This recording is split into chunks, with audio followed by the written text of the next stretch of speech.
Hello learners, on behalf of Indira Gandhi National Open University, we welcome you for this video lecture session. Today's topic is ideal reheat Rankine cycle. This is the 24th module of the course Thermodynamics and its applications. After listening to this video lecture, you will be able to understand the concept of ideal reheat cycle. You will be able to know the advantages of ideal reheat cycle. You will be able to compute the efficiency of reheat cycle, and also you will be able to solve the numerical related to reheat cycle. So let us begin our discussion. Before starting our main topic, that is ideal reheat cycle, let us first discuss about the Rankine cycle, and we will see that from this Rankine cycle how we can proceed for ideal reheat cycle. Rankine cycle is the simplest and an ideal cycle for vapor power cycles. Rankine cycle has 4 components and 4 thermodynamic processes. So each one of the process takes place in each component. The 4 components are shown in figure 1. Please see the schematic of Rankine cycle components and system. There are 4 main components in ideal Rankine cycle. Those components are boiler, turbine, condenser and pump. In the boiler, coal is burned and heat is evolved due to the burning of the coal inside the boiler, and that heat is being utilized for converting water into high pressure and high temperature steam. That high pressure, high temperature steam enters into the turbine, and point 1 depicts the entry point of the high pressure, high temperature steam inside the turbine. The point 2 is the exit point of the low pressure, low temperature steam coming out from the turbine, and WT is the work done by the turbine. Actually, when the high pressure, high temperature steam enters into the turbine, the shaft of the turbine rotates, and the shaft of the turbine is coupled with the shaft of the generator, which in turn producing electricity. Now at point 2, the low temperature, low pressure steam, after expansion inside the turbine, coming out from the turbine and enters into the condenser. Inside the condenser, there is heat transfer from the working fluid, that is low pressure, low temperature steam, to the cold water, which is circulating in coil for heat transfer, and Q2 is the heat given out by the low pressure, low temperature steam to the cold fluid, which is passing through the coil inside the condenser, and the point 3 is the exit point of the working fluid, which is coming out from the condenser and entering into the pump, and the pump is transferring the liquid water in the boiler. So this completes the cycle. So this diagram is the Rankine cycle components and system, and you can see that how the 4 components are taking part in the process. And in this case you see that Q1 is the heat input to the system, so that is considered as positive. WT is the work done by the turbine, that is also considered as positive, but Q2 is the heat loss, so Q2 is considered as negative, and WP is work done onto the system, that is considered as negative. Now for this case we have drawn the temperature entropy diagram and enthalpy entropy diagrams. So from this figure you see that point 1 is the entry point of the fluid which is in high pressure and high temperature state entering in the turbine, and point 2 is the exit point from the turbine. So work done by the turbine is H1 minus H2, and the heat given out in the condenser is H2 minus H3, and the pump work is H4 minus H3, and heat addition inside the boiler into the working fluid is H1 minus H4.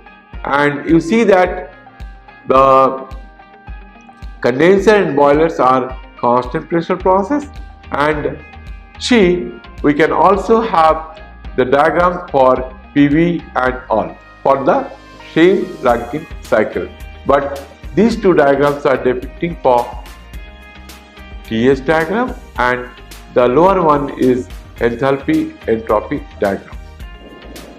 Now this is the PV diagram. You see that point 3 is the entry point of the pump, and point 4 is the entry point of the boiler, and H1 minus H4 is the heat added to the system, and work done by the turbine is H1 minus H2, and heat loss in the condenser is H2 minus H3, and the pump work is H4 minus H3. Now the process 1 to 2 is isentropic expansion in the turbine.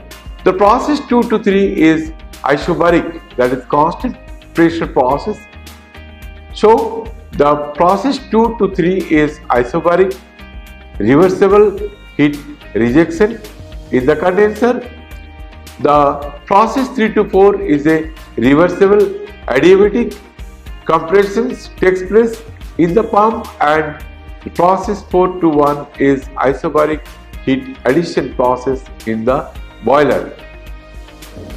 To analyze and determine the efficiency of Rankine cycle by taking working fluid as water, that is 1 kg, flowing through all the components of Rankine cycle system, by observing the Rankine cycle in PV, TS and HS diagram as shown in figure 2 for calculating the efficiency of the Rankine cycle. Now let us discuss about the ideal reheat Rankine cycle.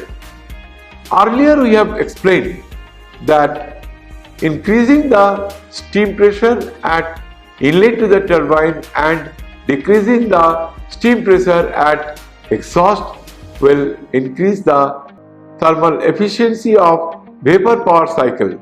In this system, the moisture problem will be encountered at the final stage of the turbine. To overcome this problem, the ideal reheat and regenerative cycle procedures will be used.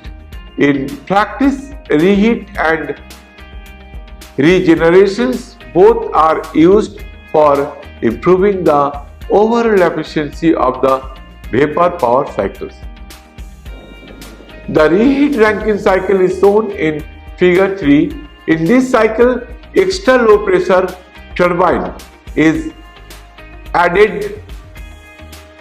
In reheat cycle, the steam is extracted from suitable point in the turbine after expansions in the high pressure turbine and is reheated with the help of flue gases in the boiler furnace. Then the reheated steam is sent to the low pressure turbine and the regular power cycle. The two turbines are used here because reheating is done at higher pressure only. The reheating can be done 2 or more stages, which will be determined by economical considerations. Advantages of reheat cycles. Weak steam causes erosion and corrosions to the blades of the turbine. Reheated steam eliminates the corrosion and erosion to the blades of the turbine. Turbine output will be increased. Eta thermal, that is the thermal efficiency, will be increased. Final dryness fraction is improved. Nozzle and blade efficiencies are increased and specific steam consumption is decreased. Now you see that this is the diagram of reheat cycle equipment. So here you see the boiler, which is generating high pressure high temperature steam, and the point 1 is the entry point of the high pressure high temperature steam in the first turbine. We call it high pressure turbine, and there is expansion of the working fluid takes place, and after that it is the steam is coming out from the high pressure turbine, and with the help of reheater again it is reheated, and after that it is entering into the low pressure turbine. Then the next subsequent processes are the same process which we have discussed for the ideal Rankine cycle process, because the low pressure low temperature steam which comes out from the low pressure turbine that passes through the condenser, and the low pressure low temperature steam will be condensed into water. After that the pump is there to send back this water in the boiler. But here we are using two turbines. One is high pressure turbine. This high pressure turbine receives the high pressure high temperature steam that is coming out from the boiler and entering into the high pressure turbine. After that, the steam which is coming out from the high pressure turbine that is being further heated with the help of reheater, and after that it is sending to the low pressure turbine, and there is further expansions of the steam and work is done also by the low pressure turbine, and after that the low pressure and low temperature steam will come out from the low pressure turbine, and the next subsequent processes are same as the ideal Rankine cycle, because the low pressure low temperature steam coming out from the low pressure turbine, it enters into the condenser in which the low pressure low temperature steam will give out the heat to the circulating cold water inside the condenser, and after that it will be leaving the condenser and entering into the pump, and this pump is pumping back to the liquid water back to the boiler, and it completes the whole cyclic process. And now you will see how we can calculate the net work done for this case. This is the TS diagram for reheat Rankine cycle. Now, one is the entry point of the high pressure, high temperature steam into the high pressure turbine, and H4S is the isentropic process for the exit of the turbine. But what is happening in between that, when it is in between some pressure, say for example for this case P3, that after the expansion in the first turbine, that is high pressure turbine, that particular point it will reach as a saturated vapor. At that point it is again reheated by the reheater up to the 0.3, and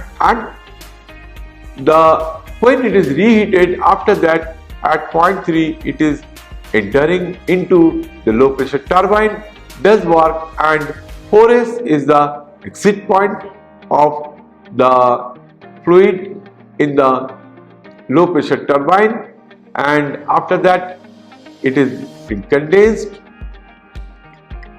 in the condenser, and the 0.5 is the entry point of the pump, and 6x point is the exit point of the fluid in the pump. So in this case you see that the first stage, that is high pressure turbine, there is work done by the turbine that is equal to H1 minus H2S.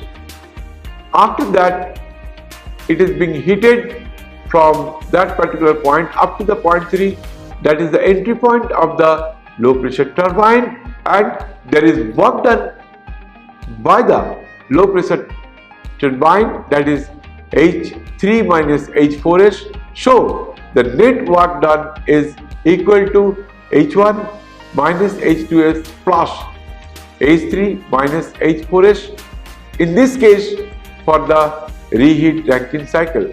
But here Q1 is the heat input at the first stage in the boiler, that is equal to H1 minus H6, and of course there is heat input when it was reheated from the point 2S to 0.3. So in that case the heat input again is equal to H3 minus H2S. So net heat input is equal to H1 minus H66 plus the heat required for the reheating process. Now let us see how we can calculate the efficiency for ideal reheat cycle. Dear learners, for calculating efficiency of the reheat cycle, we will see the net work done, and we will also see what is the net heat supplied. So in this case the net work done is equal to WT minus WP, and net heat supplied is Q1.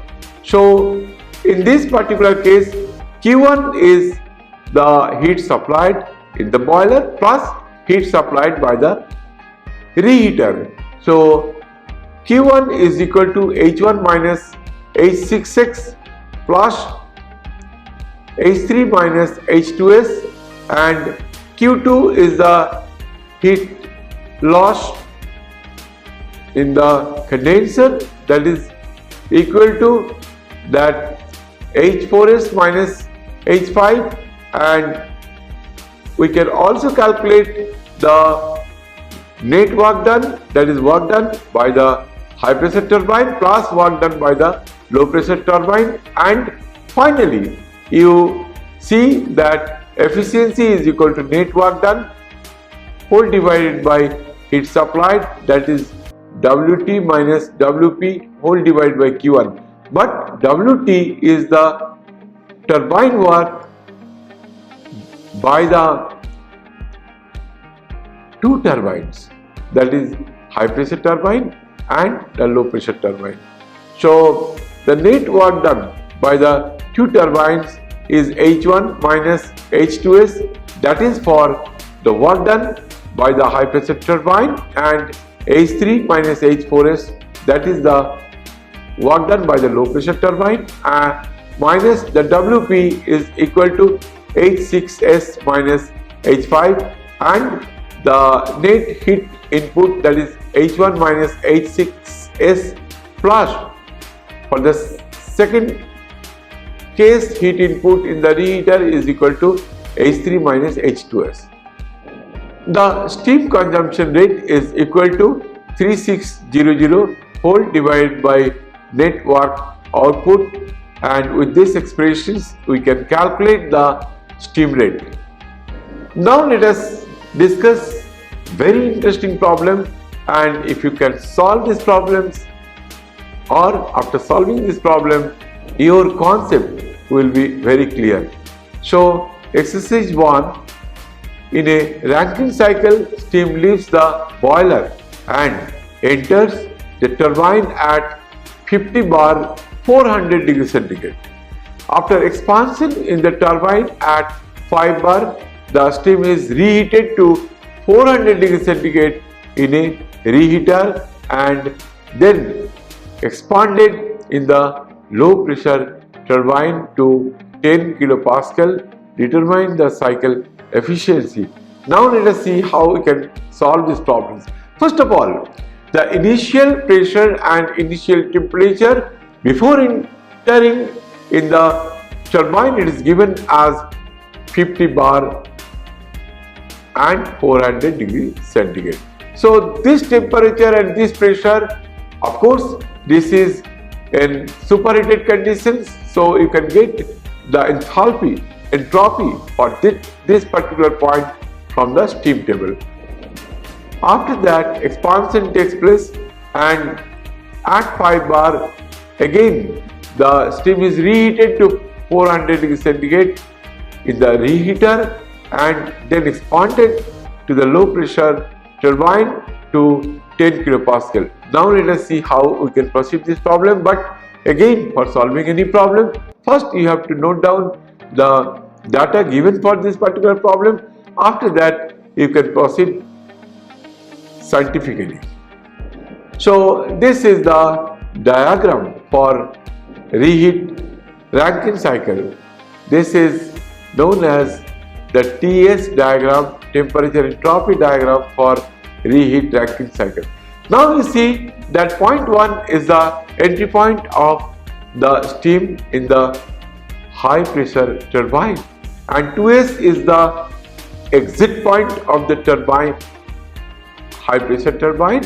After that it is reheated from 2S to point 3 in the reheater. Again the point 3 is the entry point of the reheated steam in the low pressure turbine, and 4S is the exit point of the low pressure low temperature steam coming out from the low pressure turbine, and 4S is the entry point of the condenser, 5 is the exit point of the condenser, that is also equal to the entry point of the pump, and 6S is the exit point. And you see that P1, P2, P3 are all given, and let us see how we can proceed for this particular problem.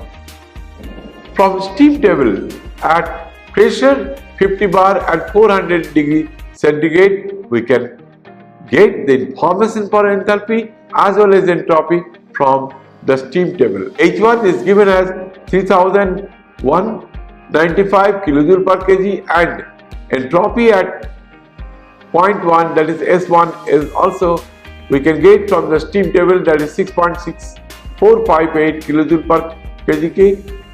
At 5 bar we can get the information of the entropy at the saturated liquid line and the saturated vapor line are known. We can also calculate the SFG and HF and HFG for the pressure 5 bar.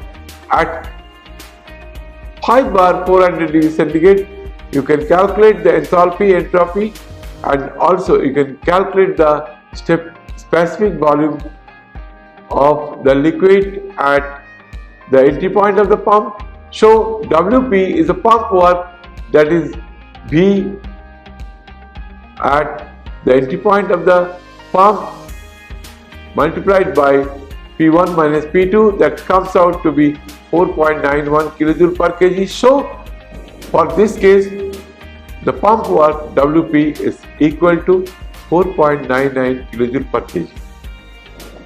Now S2S is equal to S1.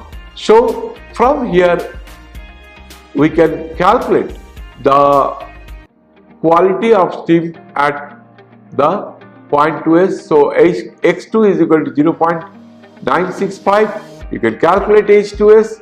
After calculating H2S, you can calculate the dryness fraction at 0.4, and after that you can calculate the H4S, because at 10 bar you get all the information with regard to HF and HFG from the steam table. So H4S is equal to 2470 kilojoule per kg.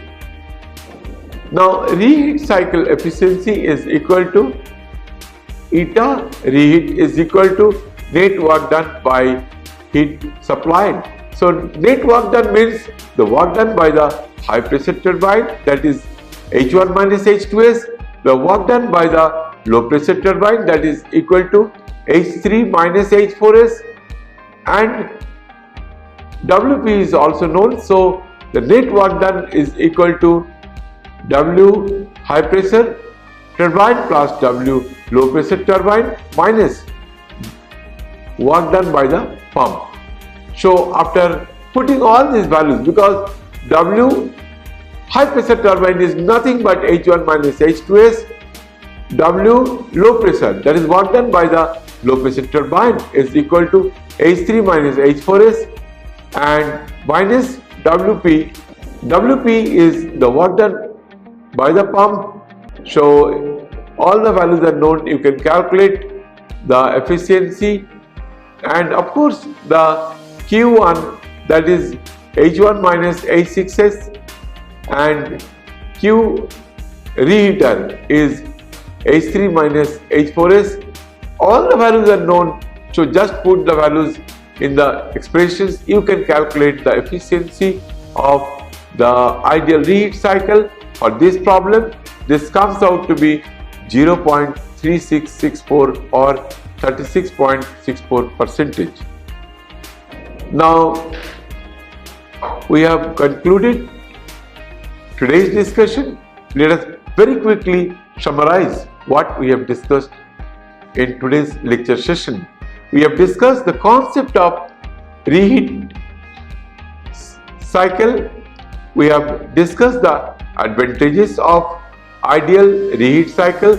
We have discussed the efficiency of reheat cycle, and finally we have done a very interesting problem related to reheat cycle, so that our concept becomes so clear, and I hope that you can solve any problems related to reheat cycle, provided you follow our instructions. First, jotting down the data given for this diagram. You have to draw the cycle diagram, especially for any problems. If you draw the TS diagram, it will be helpful. There you can calculate the work done by the turbine and work done by the pump. You can calculate the net work done and the net heat input, and you will be able to calculate the efficiency, which is defined as the net work done divided by the net heat input. Thank you very much.